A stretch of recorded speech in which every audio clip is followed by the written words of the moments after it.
A graça e a paz do Senhor, irmãos, iniciando mais um vídeo, mais um devocional, começando mais um versículo, mais uma meditação que nós vamos fazer em Deus. Hoje o título do vídeo é Fuja da Tentação. Eu gostaria de ler agora lá em Coríntios, no capítulo 10, no versículo 13. Hoje nós vamos caminhar e passear por esse versículo.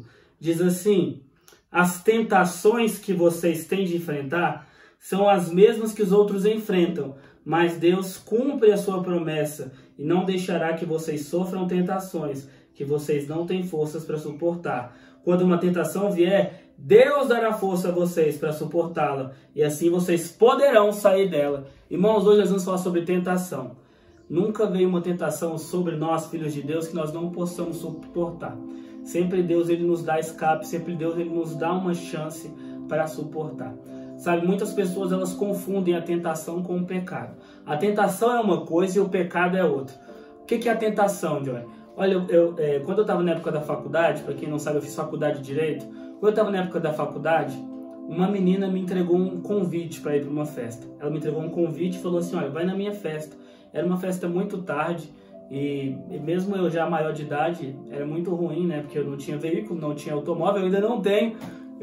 Era difícil ficar pegando ônibus, era uma festa longe e era uma festa que começava muito tarde, não tinha como eu voltar, ninguém morava na mesma cidade que eu, porque eu morava muito, muito longe. Então eu avaliei os ônus e bônus e falei: olha, não vai dar para ir para essa festa. Então eu fiquei um pouco assim, porque ela me deu um convite, era um convite tão bonito, era um convite que eu falei: nossa, geralmente as pessoas não me dão nem convite, mas esse convite é tão bonito que eu fiquei até com dó de não ir para a festa.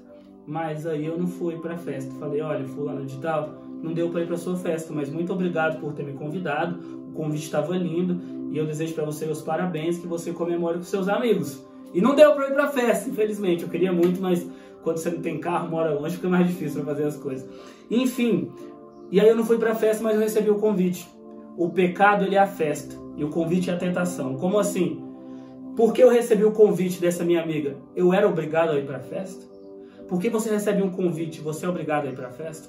Satanás tem utilizado a estratégia do convite. O convite é a tentação. Ele fez o convite para Adão e Eva. Ele falou: por que vocês não comem desse fruto? E eles aceitaram e foram para a festa do pecado. Comeram a fruta e foram expulsos do paraíso. Satanás faz isso todos os dias. Todos os dias ele oferece um convite para nós. Mas não é porque nós temos o convite que nós somos obrigados a ir para a festa do pecado que ele quer que nós vamos. Deus diz que não veio sobre nós tentação sobre-humana, que nós não conseguimos suportar. Sempre Deus dá um escape para nós. Sabe qual é muitas vezes o nosso problema? É que nós pensamos que, claro, o convite é a tentação e a festa é o pecado. Mas muitas vezes nós pensamos que a tentação de Satanás é somente coisas grandiosas. Não, Satanás ele quer que eu use drogas. Não, Satanás quer que eu me prostitua. Não, Satanás quer que eu faça isso, faça aquilo, que eu traia minha mulher. Irmãos, muitas vezes o convite está numa pequena coisa, que você fala: não, isso é tão pequeno, isso não vai alterar a minha vida. Adão e Eva, eles comeram um simples fruto, que as pessoas dizem que é a maçã. Comeram um simples fruto, e por causa daquele fruto, eu e você hoje temos o pecado. Se não fosse por meio de Jesus, que morreu naquela cruz, nós não teríamos salvação. O pecado estaria em nós, mas por causa de uma besteira daquela. Irmãos, muitas vezes nós pensamos que a tentação é uma coisa grande, mas às vezes Satanás pega você na curva, no deslize, uma coisinha pequenininha. Sabe, eu vou contar uma ilustração para mostrar o que eu estou querendo dizer. Um pastor, ele foi transferido para uma igreja em um lugar do Brasil. Chegando nesse lugar do Brasil, ele chegou e falou assim para o antigo pastor: ô pastor, estou assumindo a sua igreja, muito obrigado por ter cuidado dessa igreja. Como é essa igreja? E o pastor falou: olha, eu não vou mentir para você, essa igreja é muito difícil. Esse povo aqui, eles não acreditam em Deus. Essa igreja tem mais de 50 anos de ministério. É uma igreja que não rompe. É uma igreja vazia, uma igreja sem fé. É uma igreja que nunca cresce. As pessoas nunca querem vir para cá. Eu não sei o porquê. E o pastor ficou encabulado. Falou: meu Deus, eu vim para essa igreja e o pastor está dizendo que essa igreja aqui não cresce, não rompe, não tem fé. Oh, meu Deus. E ele assumiu o ministério dele. Quando ele assumiu o ministério dele, estava ele, a mulher dele e as 3 filhas dele. E uma senhora ou outra. Tinha umas 3, 4 pessoas na cadeira assistindo. Ele falou: pai, por que as pessoas não querem ouvir a palavra nessa cidade? Por que as pessoas não querem vir para a igreja, pai? Eu preciso descobrir. E no outro dia, acabando o culto, ele falou: amor, falou para a pastora: pastora, tô indo lá no centro da cidade, vou dar uma volta de ônibus e vou entender por que essas pessoas não vêm para a minha igreja. Ele falou: Deus, fala comigo. Eu preciso saber, Pai, porque as pessoas não vêm para a minha igreja. E eu preciso fazer com que elas sintam o amor de Deus e queiram estar na casa de Deus. Então esse homem foi e pegou o ônibus. E a passagem do ônibus era R$5. E ele pagou com uma nota de 10. Ele deu uma nota de 10. E aí era aqueles ônibus que só tem motorista. O motorista, ele era o motorista e ele era o trocador. Nos lugares diz trocador. No Brasil aqui a gente diz cobrador. Ele pegava o dinheiro e ele trocava, dava o troco. E aí ele deu o troco para este homem. E quando esse pastor pegou o troco deveria ser R$5, né? Mas ele percebeu que o troco era R$5,50. Ele falou, uai, a passagem aqui desse lugar não é R$5? Eu dei 5, ele me voltou R$5,50. Ele me deu 50 centavos a mais. E ele pensou, rapaz, é bênção mesmo. Olha, quando vem um troco assim, é bênção. Ele pegou os 50 centavos e ó, colocou no bolso. Colocou no bolso e ele colocou no bolso e ficou lá até o fim da viagem. Mas no meio da viagem, do meio para o fim da viagem, ele ficou assim, Deus, o Senhor está me incomodando no meu coração. Espírito Santo, o que o Senhor está falando a mim, Pai? O que o Senhor está falando a mim, Espírito Santo? O Espírito Santo diz, devolva os 50 centavos. Mas não é só os 50 centavos. Devolva os 50 centavos. Você tem fé para vencer mais essa tentação. E ele, como uma tentação pode ser 50 centavos? Uma tentação é uma mulher para eu trair a minha esposa. Uma tentação é a pinga, é a droga. Não. É os 50 centavos. O Espírito Santo sussurrou no ouvido dele. E então ele, sem graça, né? Pegou os 50 centavos e ele, oh Deus, devolvo ou não devolvo? Devolvo ou não devolvo? Eu vou devolver! Foi até lá no motorista. Olha o motorista. E ele, o que foi? Eu vim te dar 50 centavos. Ele, por que você está me dando 50 centavos? E aí ele disse, olha, porque você me passou o troco errado. O troco era R$5. Você me passou R$5,50. Passou 50 centavos a mais. E eu vim aqui te devolver. E o motorista pegou, olhou para a cara dele e falou assim, ei, você não é o novo pastor daquela igreja que assumiu? Sim, eu sou. Olha, vou falar uma coisa para você. Que dia tem culto na sua igreja? Domingo tem culto 7h30. Eu tô lá. Uai, que bênção. Mas por que, irmão, você vai para lá? Porque todos os pastores que chegam nessa cidade, todos os pastores que assumem essa igreja, eu faço o mesmo teste com eles. Eles pegam ônibus a primeira vez. E eu, de propósito, dou 50 centavos a mais no troco.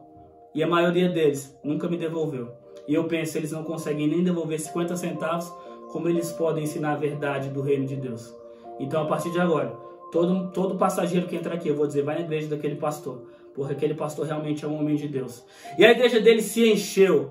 E aquela foi uma tentação. Aquela foi uma tentação de Satanás para a vida daquele pastor. Irmãos, vocês têm ideia que muitas vezes nós não estamos experimentando, não estamos recebendo o melhor de Deus por causa de uma simples tentação? Quantas vezes na faculdade, quando eu fazia faculdade, eu falava, Deus, eu não estudei direito. Eu vou sentar atrás da menina mais inteligente e vou colar dela. E eu dizia, não, Deus, é melhor eu tirar 0 com a minha nota, mas não colando, do que eu tirar 10 olhando, porque isso é uma tentação e eu não quero sucumbir à tentação. E eu sentava na primeira carteira para fugir da tentação.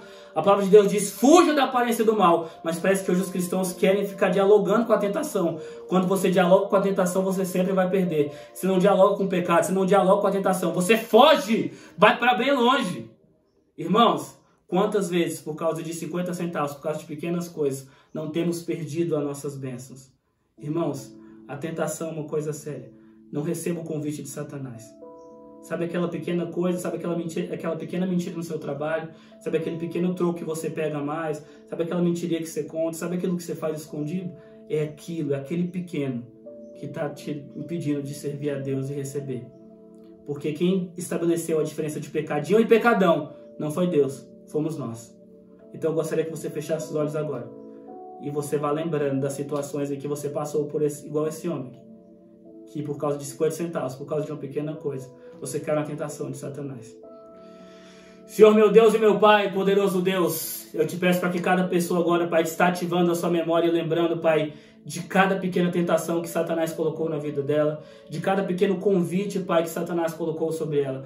Deus, que elas possam rejeitar esse convite. E que se caso elas tenham aceitado o convite e ido para a festa, que elas possam se arrepender e não praticar mais. Senhor, a tua palavra diz, Deus, que não veio tentação sobre nós, que fosse sobre-humana, que nós não pudéssemos aguentar, pois Deus sempre dá um escape, Deus sempre dá uma saída, e Ele faz cumprir sobre nós a tua promessa. Papai, eu te peço que nós possamos rejeitar toda e qualquer oferta de Satanás. E nós entregamos agora nas tuas mãos, Pai, os nossos pecados como uma oferta de arrependimento, para que o Senhor aceite, Pai, nós de volta e que o Senhor possa nos dar, Pai, a vida eterna. Pai, que nós possamos fugir da aparência do mal. Nós sabemos que todo dia nós pecamos. O Senhor não está à procura, Pai, de pessoas perfeitas, mas nós queremos todos os dias permanecer naquele que é perfeito, que é Jesus Cristo, que nos lava e nos cura. Em nome do Senhor Jesus, amém. Que Deus abençoe a sua vida. Se você gostou desse vídeo, não saia correndo desesperado. Inscreva-se no canal, compartilhe esse vídeo, que eu sei que muita gente já me falaram assim: Johnny, um dia eu recebi um troco. Johnny, um dia eu comprei um negócio, o cara esqueceu de me cobrar lá em casa. É bênção, né? Não é bênção. Não é bênção. Troco errado, coisa que você esqueceu de pagar, não é bênção. Vai lá acertar a sua dívida. Se inscreva, compartilha, porque tem muita gente que está precisando disso. Muita gente caindo em pequenas tentações. Deixa o seu like, pelo amor de Deus, para dar essa força para nós. E comenta aqui embaixo se Deus tem abençoado a sua vida. E é isso. Não se esqueça que você é bênção de Deus, você não é por acaso. E não caia na besteira de aceitar o convite de Satanás e ir para a festa do pecado. Você é obra de Deus. Até a próxima.